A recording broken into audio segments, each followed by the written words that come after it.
Everybody. Welcome, welcome, welcome. We're glad to see everybody on. We'll let everybody else pop on. And I have exciting news. Even the girls don't know this. In October, we have been planning it's called Luminary Speakers. And so I always reach out to certain people. And one of the people that reached out to is one of the 13 International Council of Indigenous Grandmothers, the 13 grandmothers. I don't know if you've heard about the 13 Indigenous grandmothers, but there's a book called The 13 Indigenous Grandmothers who traveled around the world to teach about the ancestral line of women. And so today I received a email from her, and her name is Grandmother Flordemayo, Flordemayo.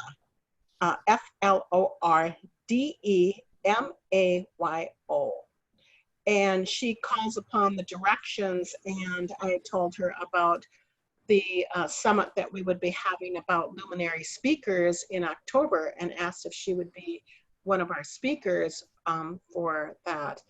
And I felt so drawn to her material. I felt so drawn to her rituals. I felt so drawn, and have always been connected to the 13 Indigenous grandmothers. And the book is fabulous. If you ever read that book or ever been guided to read that book, it's phenomenal about how these women come together from certain all different continents that have traveled. Mm-hmm. And they have stopped traveling. One of the grandmothers have died. And but she reached out to me today after my end of my day, and she said that she would love to, she said she did a smoke ceremony to talk to the ancestors about the Hope Interfaith Center. She did a smoke ceremony about me, and she said she would love to talk on the summit in October that we're going to have on ancestral lineage healing for personal, family, and cultural transformation. So that's exciting to hear that Little Mankato continues to reach out to different people all over the world. And so one of the 13 Indigenous grandmothers will be on that summit in October. So that's good. That's good. And that's all our collective energy. She's not reading just my energy, she's reading the collective energy of and she says, because she's a grandmother, she says the collective energy of the women. And she felt purity of essence and soul to say yes to that experience with us. So that's something to look forward to. Also, this is our last book club. Thank you. Book club on Untamed energy. And so, but we have so much more that's happening for us. We do have an online spiritual community that we are formulating, and you are certainly welcome to join us on that. I'm going to be using a lot of Dr. Joe Dispenza's information on that community line because I love him. He would be my third husband if I married him, which also scares Paul. But I'll be using a lot of Dr. Joe Dispenza, and he's a teacher about quantum physics. He's a teacher about the universal energy and how we are not just simply the particle, but we are the wave of energy, and how to stay connected to that wave of energy. My hunch, as I always say when I'm giving readings or teachings, is that I humbly say that I believe that the next 6 months will be interesting. I'm going to just push the energy in of saying interesting in these next 6 months. So if you are interested in a spiritual online community, and I'll do my best to try and bring you the utmost current and informative information on that process. So if you're interested after today to connect more, to connect further. Those are the two things so far I have planned, is the online spiritual community. And then in October, we'll be having luminary speakers. And when I was texting and emailing back to one of the Indigenous grandmothers, she said, I think you should name it Listening. I thought that was really interesting. Her name is Grandmother Flor de Mayo, Flordemayo.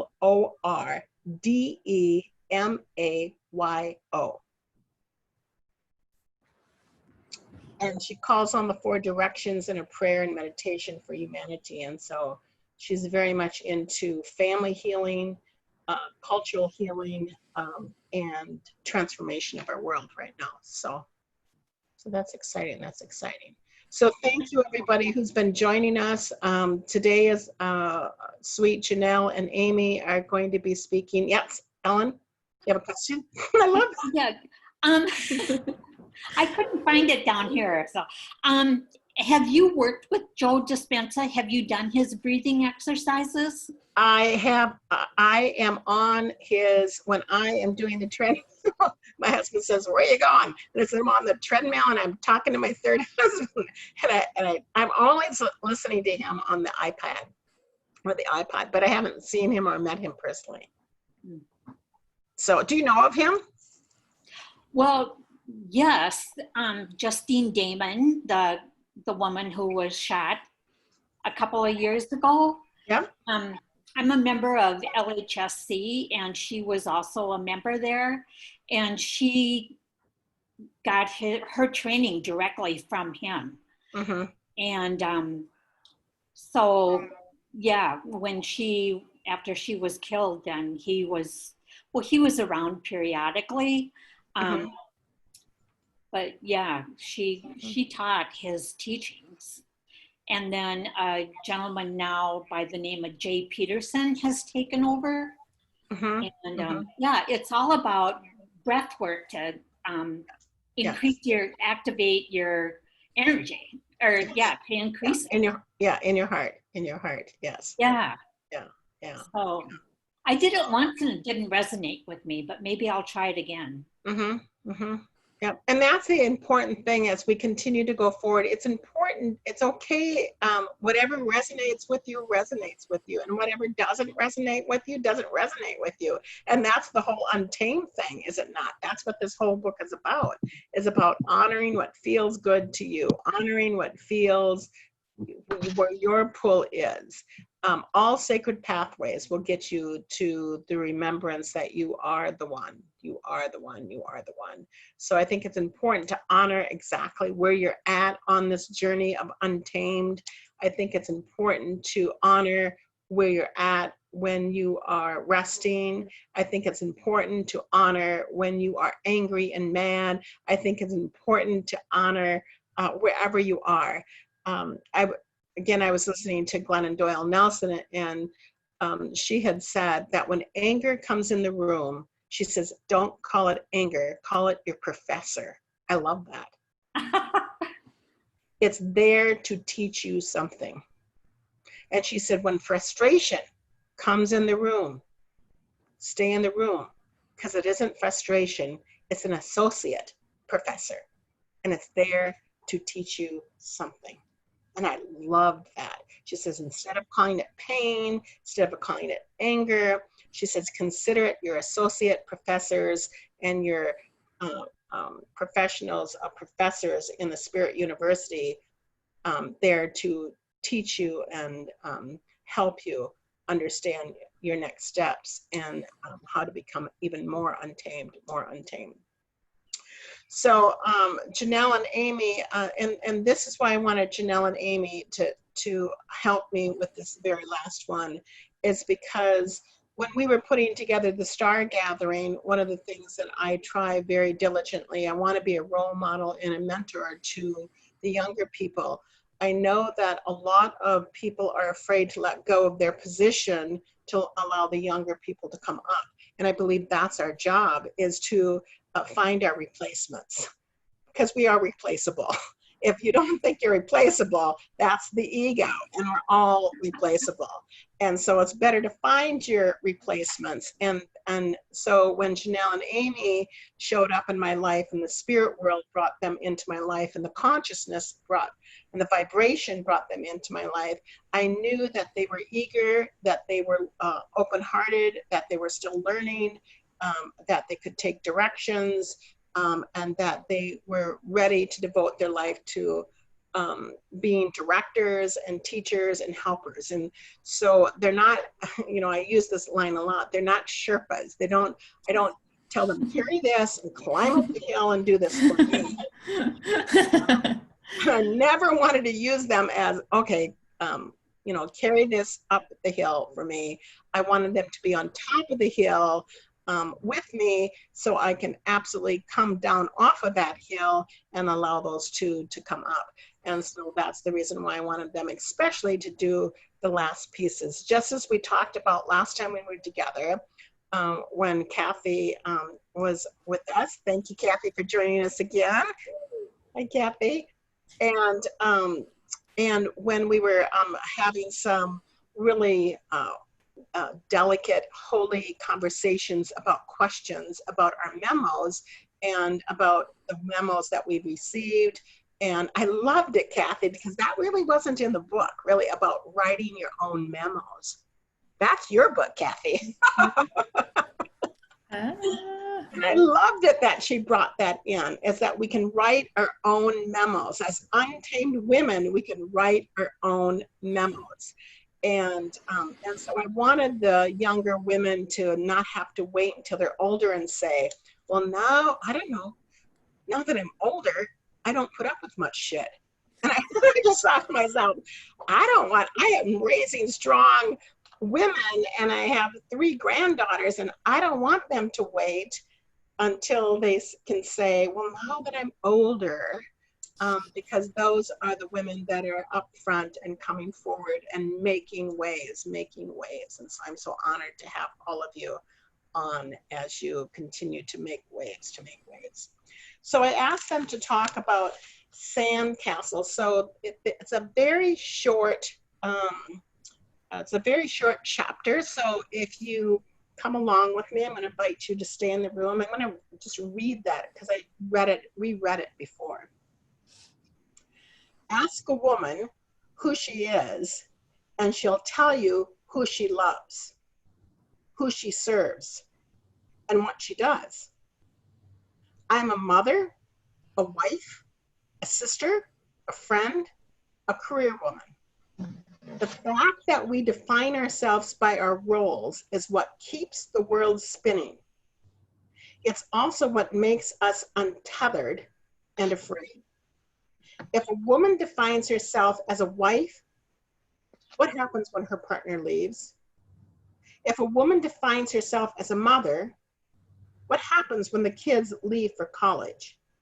If a woman defines herself as a career woman, what happens when the company folds? Who we are is perpetually being taken from us so we can live in fear instead of peace. We cling too tightly. Close your eyes to what we need to look at hard. Avoid questions that need to be asked. And in a million ways, insist to our friends, our partners, and our children that the purpose of their existence is to define us. We build sandcastles and then try to live inside them, fearing the inevitable tide. Answering the questions, who do I love, is not enough. We must live our lives of our own. To live a life of her own, each woman must also answer, what do I love? What makes me come alive? What is beauty to me? And when do I take time to fill up with it? Who is the soul beneath all of those roles? Each woman must answer these questions now, before the tide comes. Sandcastles are beautiful, but we cannot live inside them. because the tide rises. That's what the tide does. We must remember, I am the builder, not the castle. I am separate and whole. Over here, eyes on the horizon, sun on my shoulders, welcoming the tide, building and rebuilding, playfully, lightly, never changing, always changing. I love that. I love that. And that's why I spoke about that. I'm not supposed to be the director of the Hope Interfaith Center forever. That's a sandcastle. That's a sandcastle. That's a sandcastle. I'm not supposed to be a mother forever. That's a sandcastle. That's a sandcastle. That's a sandcastle. And if my husband would depart from me, that's a sandcastle. That's who am I? And so, so I'm going to now pass it over to sweet Amy and Jinelle and have them speak a little bit about the important questions about who are we underneath these titles. Thank you. That was beautiful. Now you can go first if you'd like. Okay. I am Reverend Jinelle, and I am not grateful to be here today. My sandcastle has fallen today. So this is hard for me to be here. And I'm here because I'm a goddamn cheetah. And even goddamn cheetahs are sad. Even goddamn cheetahs have hard days. And this is one of the hardest days. Like since our mom passed away. But just yesterday we had to put our dog down, and it was a traumatic experience, and she was our baby. And then today I had 2 appointments for infertility because Amy and I both have been trying to have babies for years and years. And so that sandcastle is always falling down and always rebuilding. And so like, I am not okay. And yesterday I told our family, I am not okay. Amy asked me, how are you? I am not okay.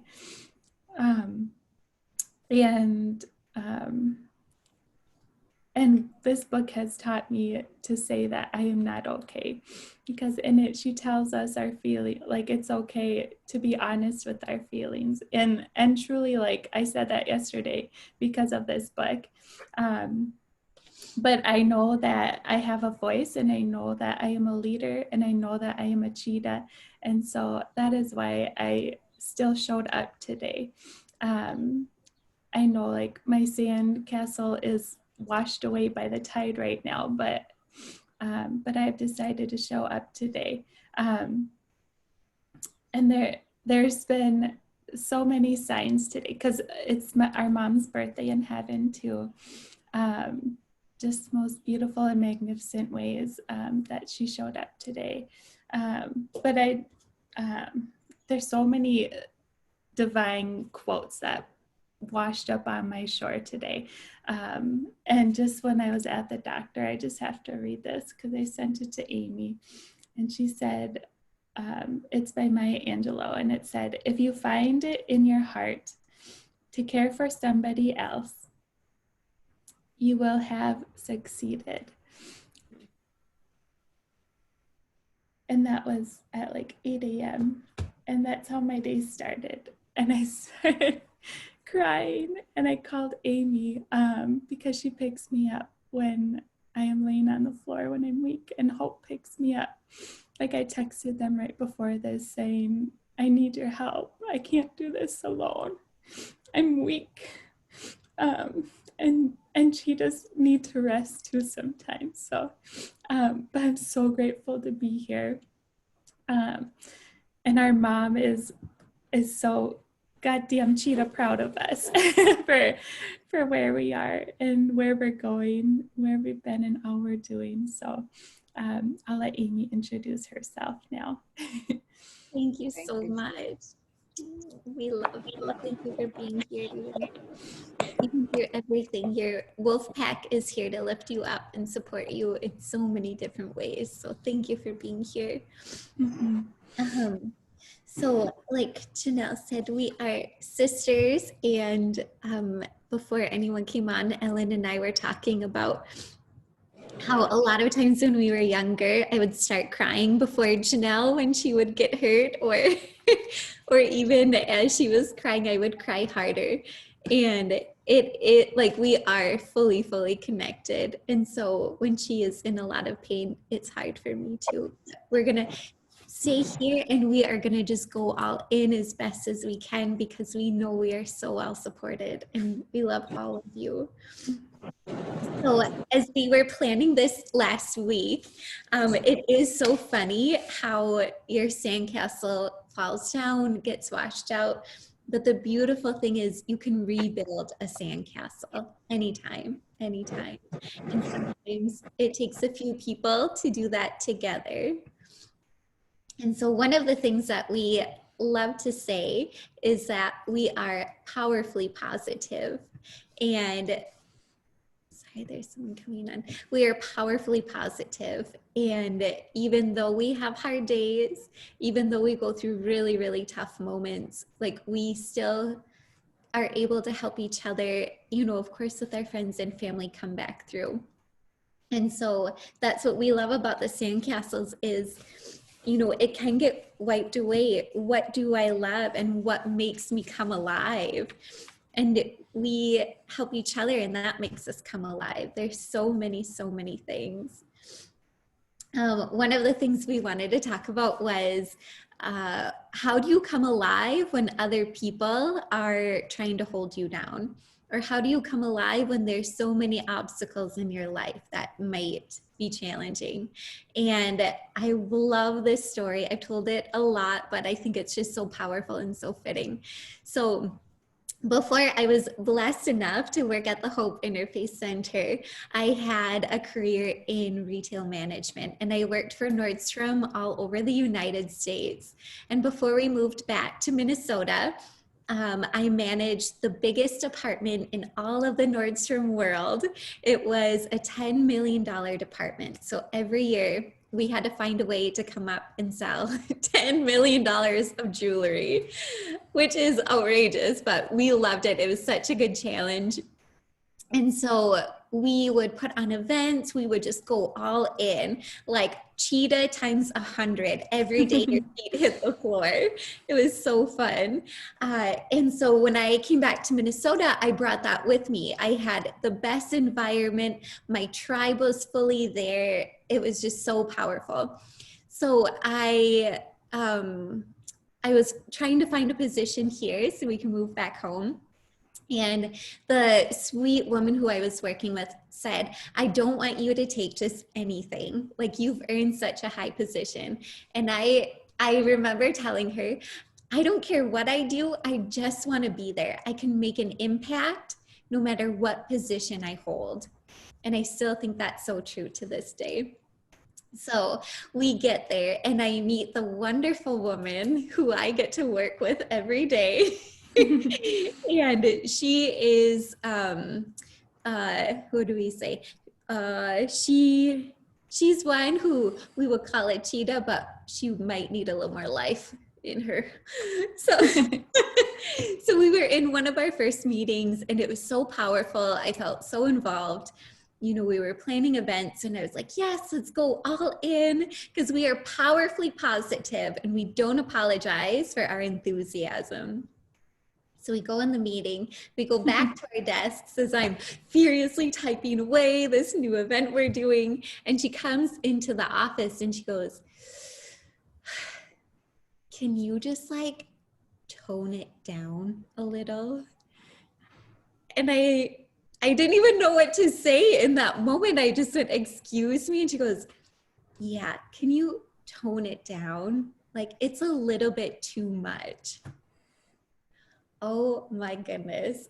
This was my sandcastle building up like a skyscraper.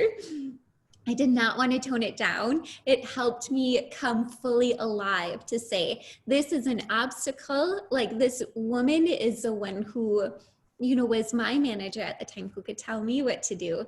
And the more that I wanted to go full forward, the more that she would try to pull me back.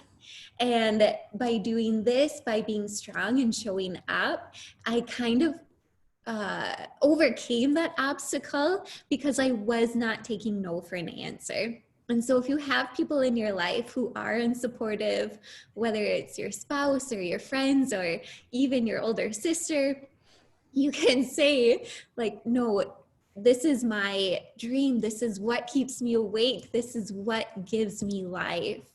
And the more that you go for that, the more that you show them. And, you know, whether or not they're going to ask you to tone it down, it's fully up to you to build that sandcastle and to say, what is it that gives me life? Because passion is contagious. Yeah, passion is contagious. And I love too that how they react is not not your responsibility, because it's our job to stay in our joy, to stay in our power, to stay in our, even if you are having a bad day, like, we still know our power. It's not our job to dim our light, to dim ourselves down, but to continue on strong, as strong, powerful cheetahs.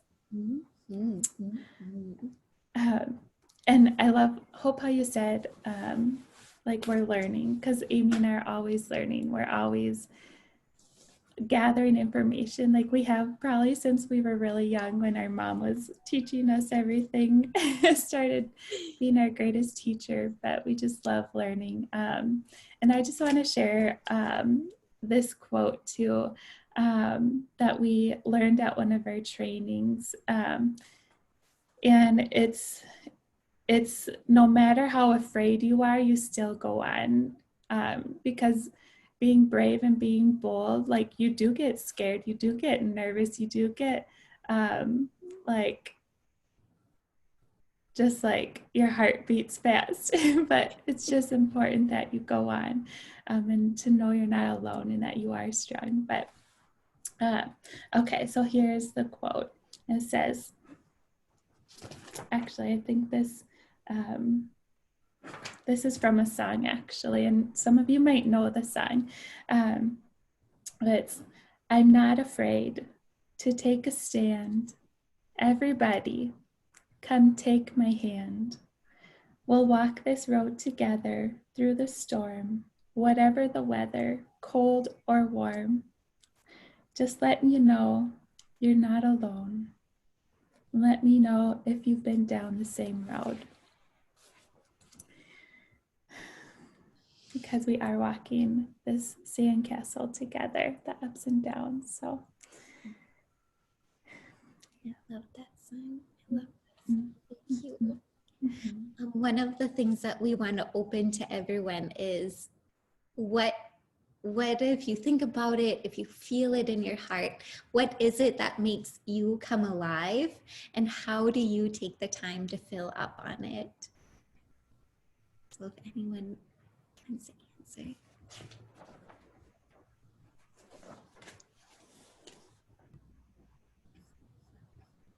Anyone? I love when we teach our classes, Amy, because we come fully alive there. It's in the things that, like, it's in our dreams where we come alive.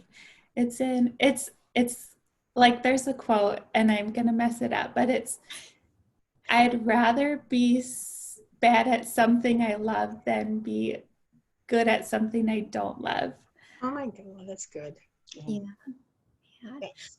Well, I just really love gardening, and I just grow flowers, and it's just so exciting when they bloom and when they're in good shape. It just gives me a lot of joy.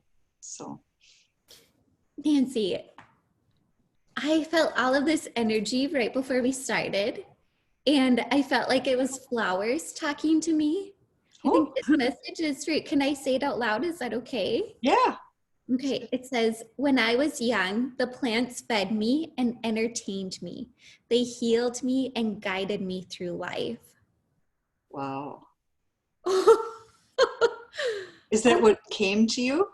Yeah, I wrote Wow. it down before it started. Wow. It's cool. That is I divine. have these flower medicine cards and they really are very accurate. So I love those. Gosh. Oh, thank you.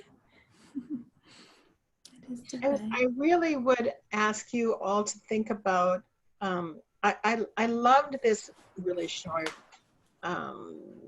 chapter because of the sandcastle thing, is that in Zen Buddhist energy, we talk about how nothing is permanent. Everything is impermanent except our soul, except our frequency, except our energy. Everything is impermanent. And whatever is birth. And when I was reading this, part of what fills my soul is that I see myself on a shore with a bunch of sand, and I've got my buckets and I got my shovels. And because what I've seen and heard from a lot of women is that when a sandcastle that we built, all of a sudden the wave comes up, lifts it away. Oh my God, now what? I thought this sandcastle was gonna be for the rest of my life, whether it's marriage, whether it's friendship, whether it's health sometimes, whatever it is. And all of a sudden the wave comes up, whoosh. And so for women, and I think what Glennon Doyle was trying to teach and talk about is that they are all impermanent, that life is always changing. And so if you are concentrating on taking the sand and always like patting, I don't want the sandcastle. And if you were a little girl, if you remember going to the beach or the lakes and you built a sandcastle, and it's so intriguing to watch little kids build their sandcastles. And then you come back the next day and it's all gone. But you know what kids do is they start all over again. Mm-hmm. They don't go like, oh my God, where's my sandcastle? They just get their buckets, they get their shovels, and they go out there and they build their next sandcastle. And so right now, because of the epidemic, right now because of all the things that are going on, the George Floyd, all the things that are going on in our, even when a woman grows older, what happened to my breasts? That was used to be a great sandcastle, and now it's not a great sandcastle. And then women get hung up on what they look like when they were 20 and 40 and 50 and so on. But when you really live in the energy of I know, when you really live as a powerful goddess in the energy of I know, that this is just a sandcastle. And that eventually that will be moved. And the essence of the consciousness of unconditional love, or that vibrational frequency of infinite wisdom, is the only thing that will continue to exist. So when we talk about unbridled energy, when we talk about being untamed, that's part of the untamed, is don't cry over spilled milk. All of you women who have been listening, or if there's any men, all of you women who've been listening, is that if you are frightened because the sandcastle is being pushed, if you are frightened because, or mad or angry because the sandcastle is being moved, whether it's our marriages, whether it's friendships, whatever it is, those are all sandcastles. You exist. You are more born than you've ever been born. You are without boundaries. You are not bordered by boundaries anymore. Well, I think I wanted to make sure that when you end this book and when you end this, that if indeed you can still get your bucket, you can still have your shovel, then you can build another sandcastle, wherever, whenever that is. Because that's the energy of the goddess. That's the unbridled energy that's here to create the greatest sandcastles in the world, still knowing that it can be. And so if we're building sandcastles, we might as well be happy while building them. And so when you ask that question, Amy, to the group about what fills your bucket, which is interesting when we talk about sandcastles, is that if I'm going to be building from the sand on up, knowing something that is impermanent and now I might as well be happy. I might as well be full of joy. It might as well be brilliant. It might as well be unbridled. It might as well be, and that's the beauty of understanding what's inside the sandcastle. Clea, were you going to say something? Yeah, I was just going to say, on the sandcastle theme, the first thing that hit me is what really fills me is to be by the Gulf of Mexico, and the power and the peace and the restorative nature of that is just what fills me. I feel small, I feel large. And actually, as you were talking, I was thinking, well, we really are the water. We're the tide. We're what keeps things moving.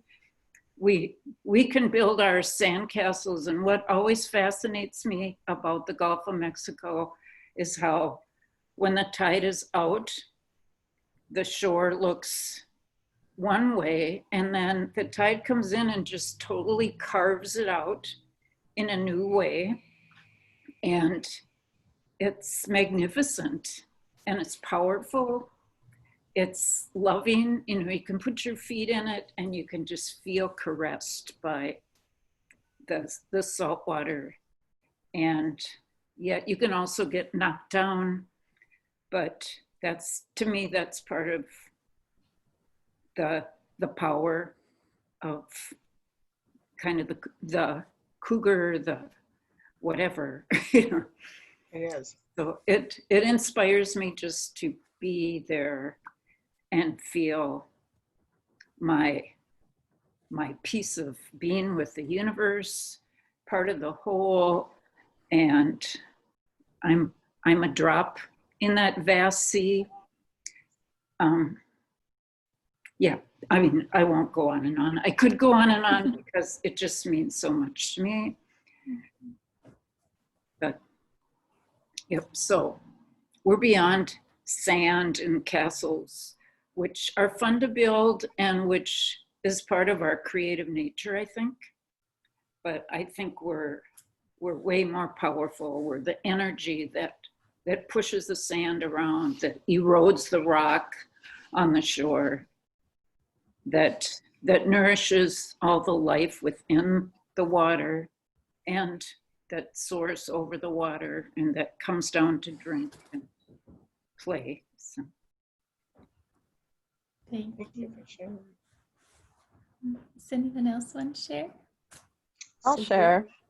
I write books, and that is exactly like building sandcastles. And there is nothing that will blow your sandcastle over more than the publishing process, because it's pretty ugly and dumb sometimes. But writing a book is a lot like building a sandcastle, because you're creating this thing, and then your sandcastle gets judged, and nobody may buy your sandcastle. And so it just gets washed away, and you have books that live in the drawer and books that never see the light of day. But you just say, oh, that's okay. I like writing books. And so you write another book. It is really one of the dumbest professions. Sometimes it feels really dumb. But it's joyous. It's so much fun to create people and watch them do the things that they do. I don't get to do it very often, only in the summers usually, but I sure do like it when I do it. And yeah, it's the ultimate sandcastle experience. Kind of dumb, but I do it anyway. Doesn't matter if it's dumb, you love it. I do, I love it. Good for you, Cheetah. Well, I know like some of the things that fill me up when I truly think about it is connecting with other people, is seeing women grow and heal and transform, and being in that holy space with another person, just like we are now. Even through our computers, we can feel that beautiful holiness. But even just connecting and asking, how are you? Going to your neighbors and asking, how are you? And just filling yourself up with being in that intimate space with another person is so beautiful, is so beautiful. And I think it's such an easy thing to do. And I think sometimes being tamed really stops us from that. A lot of times when I go just run over to our neighbors, you know, if they're carrying in groceries or I see them walking outside, my husband will go, honey, you can't just run over to the neighbor's yard. And I think, yeah, right. But I think it's like, if I didn't take those steps to be untamed in such a simple way, I would miss that holy, intimate part of me that I need to fill myself up, and that I pray and hope that that other person feels. Because that to me is so filling, is so fulfilling, whether it's in a Reiki session or, you know, again, just like waving at someone. It's so simple, but yet so impactful. Tony Robbins says, the fastest way to help yourself is to help someone else. And I think that is so incredibly powerful. Mm-hmm. Cynthia, did you have something? Cindy? And I hope my audio is okay, because I got a message that there was something wrong with it. So Perfect. thanks. Help me, somebody who did the poem, wrote the poem that has the line, the whole world in a grain of sand. Oh, Are you familiar? It's so familiar. It's old, I'm sure, but I think that's kind of the gist of that all is, you know, with sandcastles, we tend to hinge or tie our identities to what we do, the things we do, and it's really who we are. I am, and it's as simple as that, in my opinion. I am, and we all have our tides, you know. So to be able to flow with them is a gift. mm-hmm. It's William Blake. William Blake, thank you. Oh. I'll have to look that up. Are you going to read it, Jinelle? No, but I will read something great about I am. Joe, Okay. do you have something to say? Joe? I do. This is Amy. If we have time. Yeah, absolutely. I hadn't gotten this far in the book, but I knew that we were going to be talking about this today, and it just kind of blew me away, because you've been my teacher for a long, long time, and I know a lot of times you just ask me, who are you? Who are you? Who are you? Who are you? Like, well, I'm Amy the harpist. I'm Amy the writer. I'm Amy the gardener. I'm Amy the traveler. I'm Amy the, you know, this, that, and the other thing. Well, talk about a tide. When I got my brain injury 5 years ago, all of those were sandcastles. Like the final one fell last summer when I just couldn't physically take my harp and play for anyone anymore. So like I feel I still have a harp, I still have all my stuff for writing, I still have my garden, I still have my house, but I mean, I wouldn't say I'm Amy the harpist anymore. I wouldn't say I'm Amy the world traveler anymore. I'm getting back out into my garden, but I don't think that's how I would identify myself. I don't really know how I identify myself right now. And it took a lot of anxiety and a lot of like, real pain. Like most of my days now are managing my pain from the head injury, from the migraines, and then fibromyalgia and things that are just kind of, you know, snowballing after what happens to someone who has post-concussion syndrome. But I don't want to be my pain either. And I think just like the letting go of everything else is really helping me figure out how to let go of pain too. And I don't even think I want to build a sandcastle right now. I just kind of want to be here in the tide. And I think, you know, sandcastles, I spent a lot of time and energy and lifeblood and, you know, the literal blood, sweat, and tears building those things. And they were good things, and it was good. And if some of those don't come back, I think I'm really okay with that. Yay, she gave me a thumbs. I got a thumbs up from my spiritual teacher. Now, can you imagine the girl of 20 years ago saying this? I would have screamed and fought you tooth and nail, and bawled and walked out, and bawled and walked back in, and yelled, and yeah. But you know, I think the dangerous part of like what led up to my, I don't want to monopolize here, so I'll make this quick. What I know led up to my head injury and up to that complete collapse of my life and who I was that I just kept pushing. I just kept building and building and building and building and building and building and building and building and building, and never really reflecting and never stopping down and doing what I thought everyone thought I should do, and building all the sandcastles I thought everyone else thought I should build that I really didn't want to anymore. And bam, at some point your body stops you. And my body stopped me. And my body is just sitting in the tide right now, figuring out where I'm gonna take my bucket. And are you comfortable with that now anymore? Like, I don't have to play harp. I don't want to be the world's greatest harpist. I'm very comfortable with it right now. Once Christmas is over and I didn't play for Christmas Eve for the first time in like, I don't know how many years, 25 years, that was hard. And this winter was very, very, very, very hard. And I was in bed all winter long with pain. When I wasn't working or like getting groceries or going to the doctor, I was in bed. And from the pain, and just from like literal physical pain, and also just I think the pain of all my sandcastles just getting drowned. I'm more okay with that now, and I felt comfortable enough sharing this because I've felt that way for a couple of months now, and feel stronger in that, you know, well, taking care of myself is more important for me right now than to build a sandcastle and another sandcastle and trying to build something else and trying to do any kind of reinvention. I don't want to ever reinvent anymore. I don't want to come up with something new to do ever again. I want to be who I am and do what I do without that having to be such a great big painful ordeal like it always has been. Thank you. You're welcome. Love your vulnerability. Thank you so much for sharing that. Thank you for listening, everyone.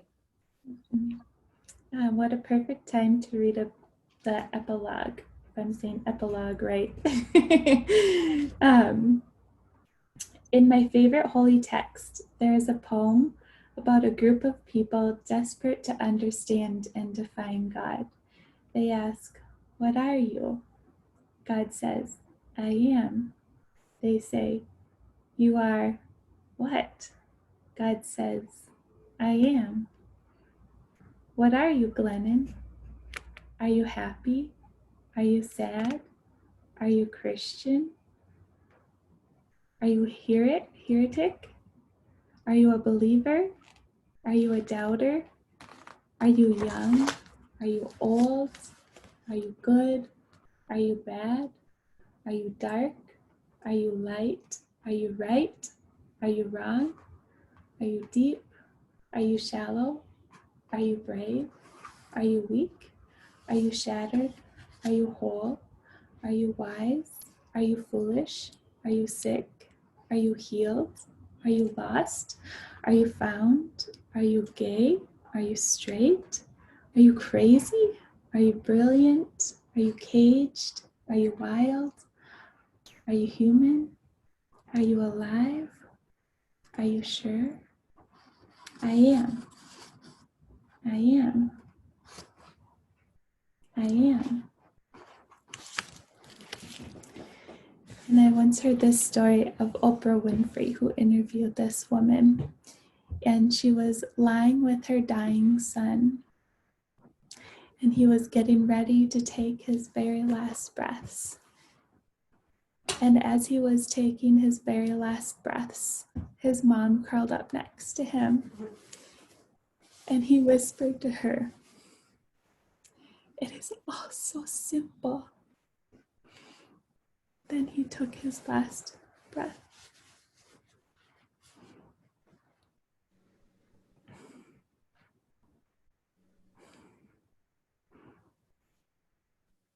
I am. I am.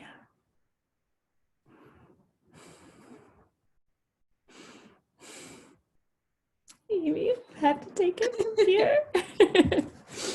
Thank you so much. No, that's beautiful. That's beautiful. It's so true. We are everything. We are everything. We are not wrong. We are not right. We are everything. And it's beautiful and it's hard. And we get washed in the tide and we float on top of the water. We are. I am. I am. Today in our beautiful time that we got with Hope, one of the things that she was teaching us about is when you say the words I am, your cells follow that. So if you say, I am not a good driver, that's a wrong one to say. No, not that one. But if you say things like, I am not good enough to do that, or no, I am going to wait to live that dream. Let me take care of someone else first. I forgot where I was going with this. Oh yeah, and then our cells, they follow that. So as we have our inner talk and our self-talk and our I am talk of, I am powerful enough to do that. Or yes, I am powerful enough to tell myself I want to break and to take a break and not feel guilty for it. It's that cellular love, that cellular following what your I am statement says. And it's powerful in one way and the other. Whatever you say I am and what follows will be. So that's one thing to really have fun with and keep on your mind with is, what are you saying during the day that I am? Are you saying I am beautiful, I am capable, I am untamed enough to go do that? So that was a powerful, powerful lesson today, and your cells follow. So if you're saying I am healthy, I am healed, then your cells will follow. If you're saying I am sick, your cells will follow. So truly, I am. And then think of what your cells hear, how they form and transform. Leave, I see you have your hand up. I don't know where you are. I am building a sandcastle. We are building a sandcastle.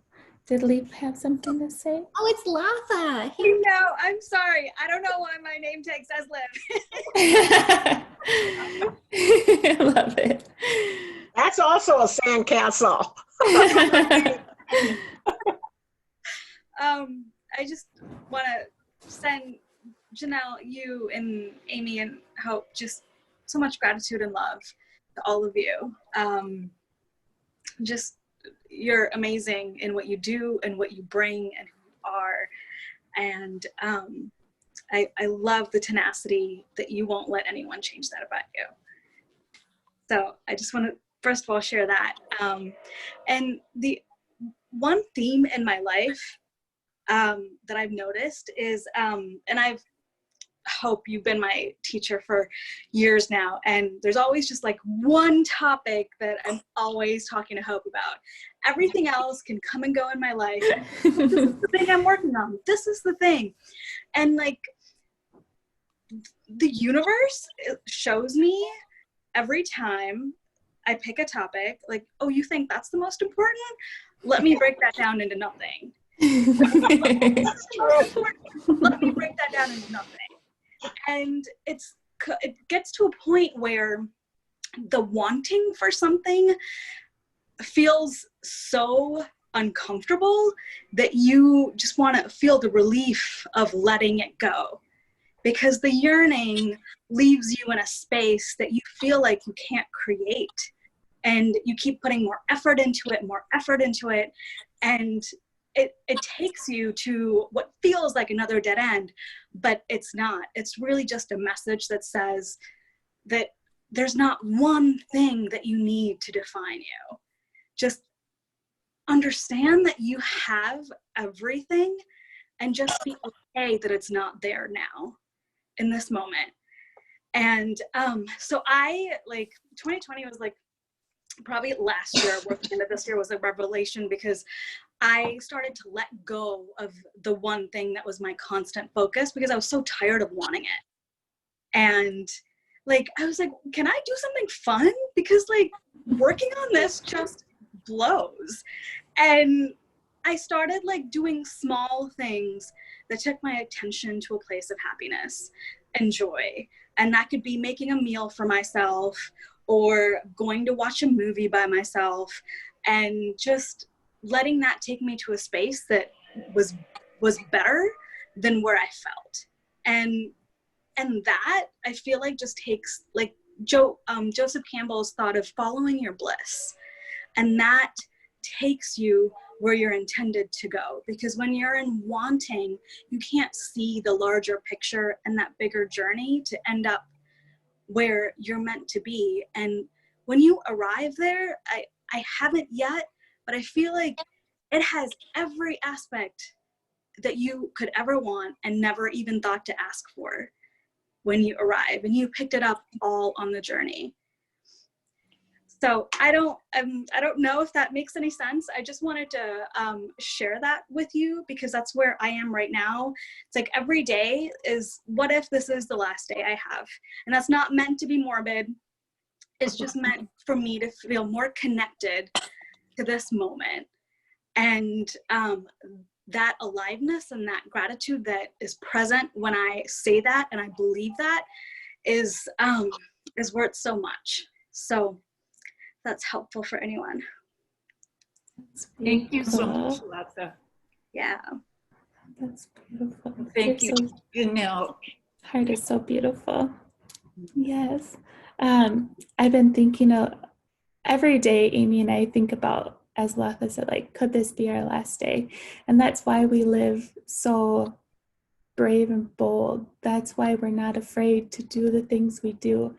That's why we're not afraid to use our voice and teach our classes. And that's why we're not afraid to speak our mind, no matter how hard it is, because we know that this could be like our last day. Like, we live, just as Latha said, we live every day as if it's our last day. And we treat, as Glennon says in our book, we treat our dreams as holy plans. We treat our days as holy plans, as holy. Every day we get to live, we see as another dream coming true. And I think about as we live throughout our days, and we have our heartbeat. And just as Amy and I were with our sweet mom as she took her last breath, and we heard her heart stop beating. And every night Amy and I would sleep next to her, and we would watch for her breath, watch for her heartbeat. Is she alive? Is she breathing? Okay, she's alive. This day is a dream come true. And every night as I would fall asleep, I could not fall asleep without putting my head on my dog's chest, feeling her heartbeat. And as we all sit here together, we all have a heartbeat. And as one book club, we have one heartbeat. But we just want you to think about, while this is still beating,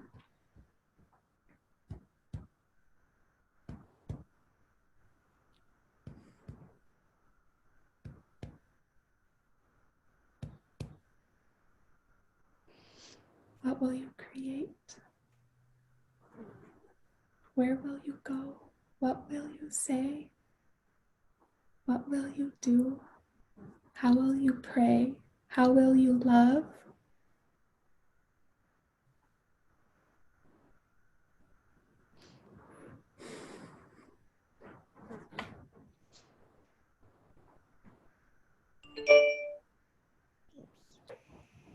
Leah, did you want to say something?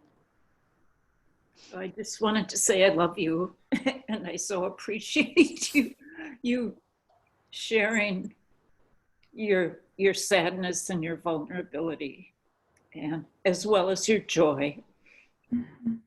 I would And like to- and all of you, yes. Yes, I mean, I want to say, I know the people in my Reiki group and Hope and now Amy that just shared. I mean, we've had those days, and it's just so touching that you shared that with us. So I think we should just make those little heart things with our hands, you know, and send those to Jinelle. Thank you. I have to say that. Thank you. Can you hear me? Maybe not. Yeah. Yeah. Oh, some people need you closer to the, there you go. Yeah, turn it up. I'm just amazed at wow, the strength and power and wisdom that's flowing through this young woman in her weakest moment or in her sadness. I'm really drawn into the power of who you are, and know that there's so much there. So I just am really in admiration of that, Jinelle. You're like, this isn't you. You are absolutely speaking. The Spirit is speaking through you. I just like don't want that to be. I mean, I'm sure everyone sees that, but I'm just amazed by it. Yeah, there's so many other beautiful things with this study, but that needs to just be acknowledged, and thanks for blessing us. Thank you. Thank you, Kathy. We love you so much. See, that's the untamedness of you, Jinelle. You're showing us the untamedness. When I was watching some of the documentaries of Glennon, one of the things that she was talking about, well, she talks a lot about Abby, sweet Abby, her wife. And she goes, you know when you're becoming untamed, when you go, oh yeah. And the rest of the world goes, oh no. And you keep on saying, oh yeah. And the rest of the world, oh no, no, no. No, no, Glennon. Oh yeah. And I love that when I was watching that, because she says that's when you know you're becoming untamed. So to share that vulnerability, if you were in a certain group, you know, that's it. Oh yeah, oh yeah, this is how I feel. And then a lot of times even the spiritual teachings can say, oh no, oh no, oh yeah, oh no. And so that's how you know you're becoming untamed, to be in that vulnerable sweet spot, to share that piece. Oh yeah. Yeah. Yeah. Well, And I truly believe in our greatest, deepest, hardest pain come the most beautiful, sacred, holy experiences. That is what makes Amy and I and all of you guys us. It makes you you. But yeah. I would like to know what your mother, Amy and Jinelle, what your mother's name was. Oh, it was Anita. Anita? Anita, yeah. She was so beautiful. She looked Native American and she loved the land. She loved the land, but she had hair so beautiful and just flowing all the way down her back. And she was so petite and so powerful. Oh yeah, Janelle said. Yeah. Oh my gosh. Yeah. So our mom truly led us to an untamed world of where, you know, we didn't have to apologize for looking someone in the eye and giving them a compliment, or, you know, pull over on the side of the road to help an animal. Like those things are not things that everyone would do. And she gave us permission to be untamed and find what that means to our own selves. Mm-hmm. Our mom was a badass. She had nonprofits where she would help immigrants who had nothing have everything. You know, she dedicated her life to helping others who had nothing. And us growing up, we had nothing. We had very little. And so us seeing our mom just give so much of her, just I think really led us down a path of giving, but also in her giving too much of herself taught Amy and I to receive more because she did die so young, and she gave maybe too much of her. She wouldn't say too much of herself. She would say it was perfect, but we watched her get weary and her relationship get weary, and Amy and I saw things that we loved in her, and we took that and we gave ourselves permission to do that, and we gave ourselves permission to leave the things that we didn't want, that we knew we could learn from her and thrive in us. So that's making sense. We love our mom. You go, girls. Our mom, oh my gosh. We could talk for so long about her. Yeah. Thank you, Ellen, for asking that question. That was so kind of you. Thank you. Mm-hmm. And the lady who checked me in at the doctor this morning, her name was Anita. On her birthday. To get pregnant appointments. So you guys all know what's coming next.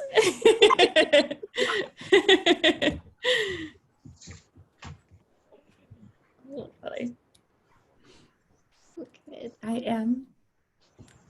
As you've read this book, do you feel like you've become more untamed than before you read the book? Definitely. I think it's easier now to catch when people around you are wanting to tame you, if that makes sense. Like, it's like, oh, I read something like this in that book, and now I can recognize when someone is trying to tame me to fit into their comfort zone, not allow me to grow out of mine.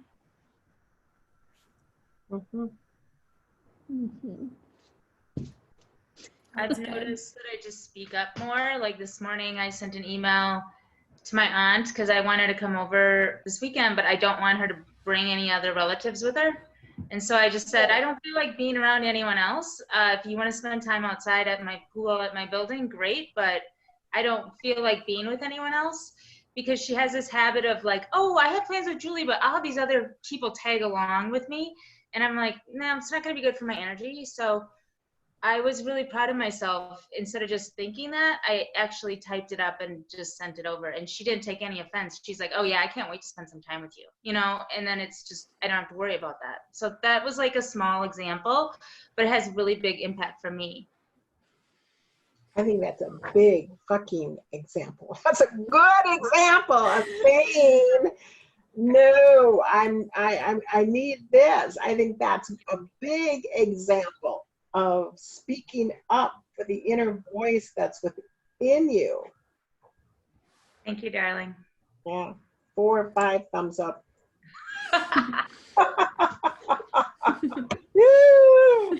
And Amy, it's very good to see you. I'm Patty Johnson's daughter, and she loved when you played the harp. And I've heard you play the harp many times. I kind of grew up behind you, but in Mankato. And I know that my mom in heaven will bless you.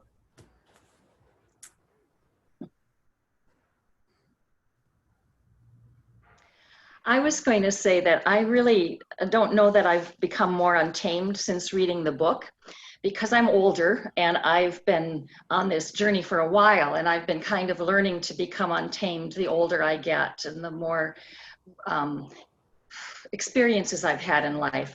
But the book helped put things in a different perspective. It helped me see what might have led me to be the way I used to be or the way I'm trying to become now. And it really helped me see things much more clearly. And I'm very grateful for it. And I want to share it with a lot of other people.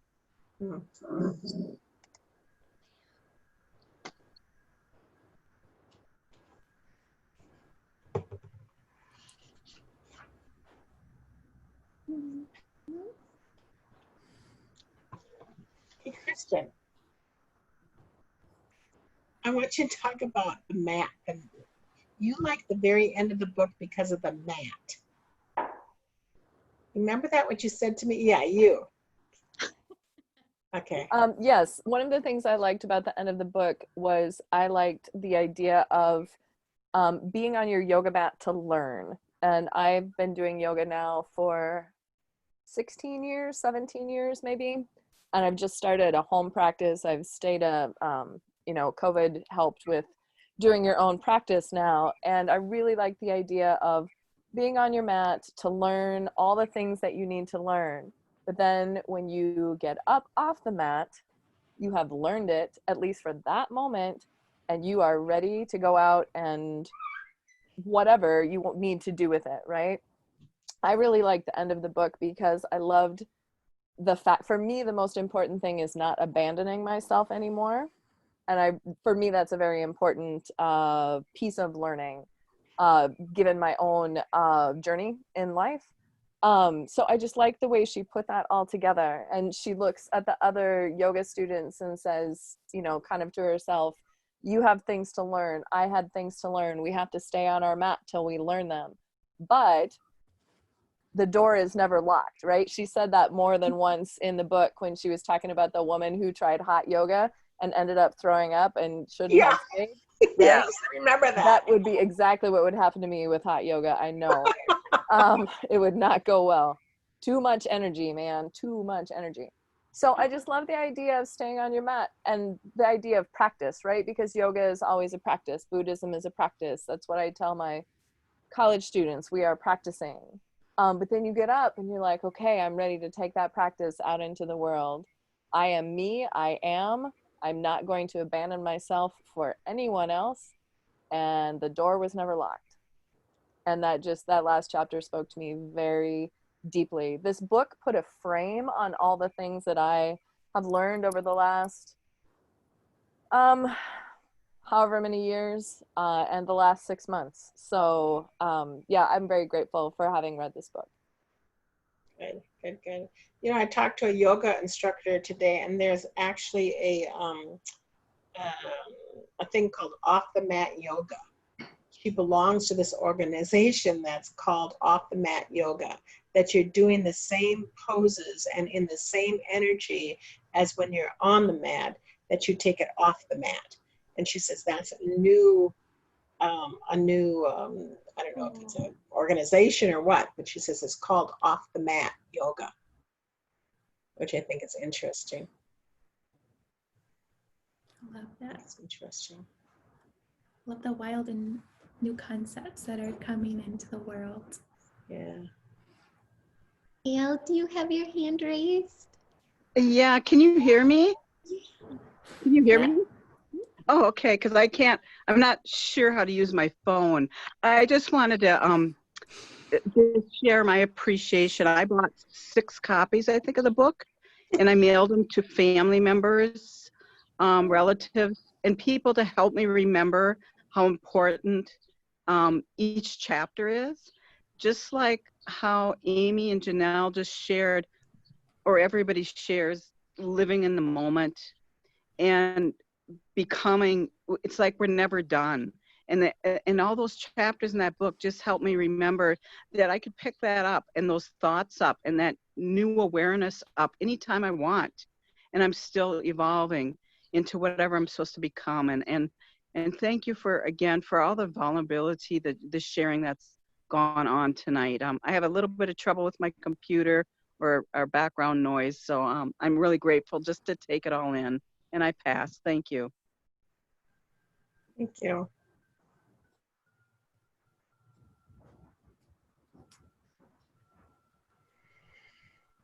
Beautiful, beautiful group. Thank you, Hope, so much for creating this group and giving us this amazing, sacred, holy, empowering, beautiful, soft, incredible place to be. Thank you, thank you. Yeah, and thank you for believing in us too. Like you believe in us and everyone on here so wildly and so powerfully. And you encourage us. Like our mom believed in us so wildly and so powerfully.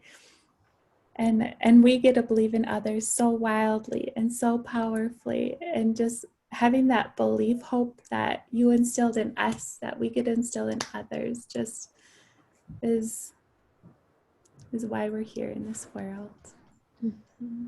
Thank you, Hope.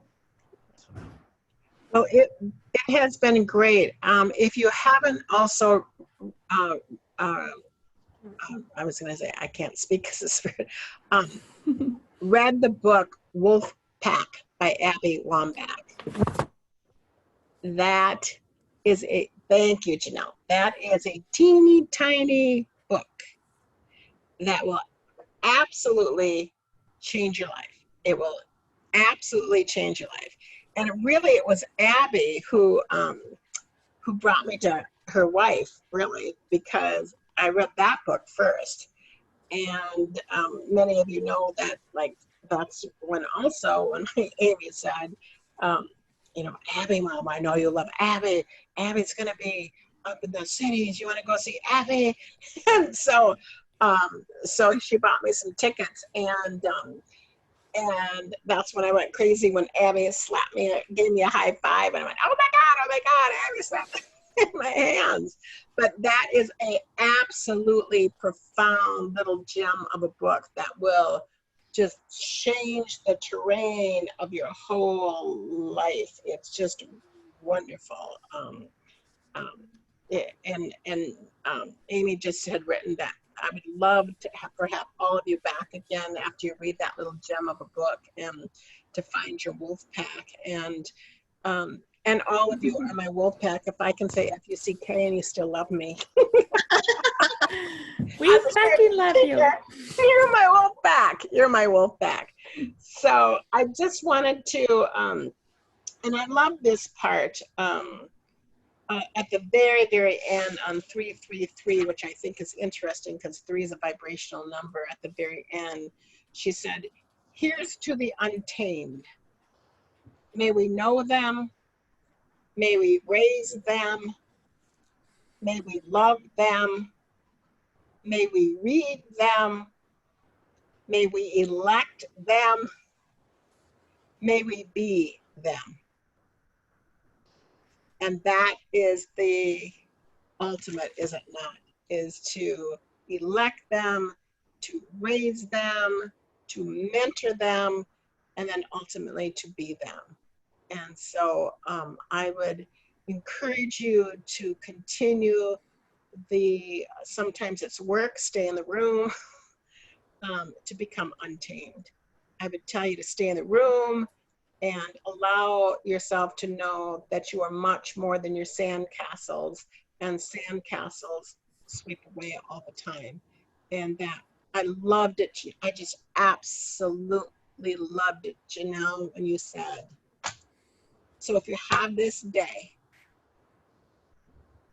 what will you build? You have this day, what will you say? You have this day, what will you do? I love that. So ultimately, that's the final answer for today. It's what will I build? What will I say? What will I do? So, love you, everybody. Have a, it's been wonderful. It's been wonderful. Join us on online community if you'd like that. Join us in October if you're interested in luminary speakers that we'll be talking about. The grandmother was talking about listening. We have so much for you as we continue to go on. And it's been always, always wonderful. Always wonderful. Is there another book club later, or? Well, Amy Cordham had just put down, you know, if all of us wanted to read the book Wolf Pack, that would be really good for all of us to come together and talk about Wolf Pack, because it's so incredibly wonderful. There is another woman that I reached out to, and her name is Heather, and she has a very dynamic book as well. I can't find it right now. Oh, the next real one that I put together is going to be on warrior goddess training, and the book is not about really being trained. It is written by Heather Ash, A-M-A-R-A, and in the warrior goddess training book, she talks about becoming your authentic self and creating the new narrative of that authentic self. So the book club that we will be having later on will be about the warrior goddess training by Heather Ash, A-M-A-R-A. And she's the real deal. She's the real deal. She's a shaman. She's a real deal about helping women become authentic and, you know, unbridled energy and be okay with all of that. That's who I am. So, thank you for asking, Ellen. Thank you for asking. Amy, would you like to, or Jinelle, one of you two, you want to end in prayer at all, or? I have Amy. Okay, Amy. Thank you. Okay, everyone can just gently close their eyes if you're able to. It's just like Jinelle said, we all share this heartbeat and we all share this space. So we call in our beautiful gods and goddesses, our loved ones, and the powerful women who have gone before us. We thank you and we honor you for being a part of our lives and guiding us, not only to come together, but for every moment in our entire lives. We thank you for creating this space. We thank the universe for supporting us in this space. And we thank the powerful, amazing, incredible, beloved women that make up this space. May we all be blessed beyond our wildest dreams. May we make each moment of the day be loving. We pray that everyone be in love with themselves, in love with their days. As we help each other build our sandcastles, and we help each other become wildly untamed, we get to support one another and know that our angels, our guides, our holy ones, our goddesses are holding us up. Holding us up. We cannot do no wrong, for we are fully supported in every step we take. And we pray that you let us become more and more untamed and more wild in the love that we give and receive. And let everyone just be fully alive and supported in everything that we do. And we give thanks to everyone here and for everything that we will create in this beautiful, exciting, spontaneous, alive lives that we get to live. And we thank you. And it is possible. Anything is possible. And we thank you, we thank you, we thank you. Amen. Yes. Bye, everybody. We love Maybe you. instead of amen, we could say I am. I am untamed. All right, happy 4th, everybody. Take care. Thank you.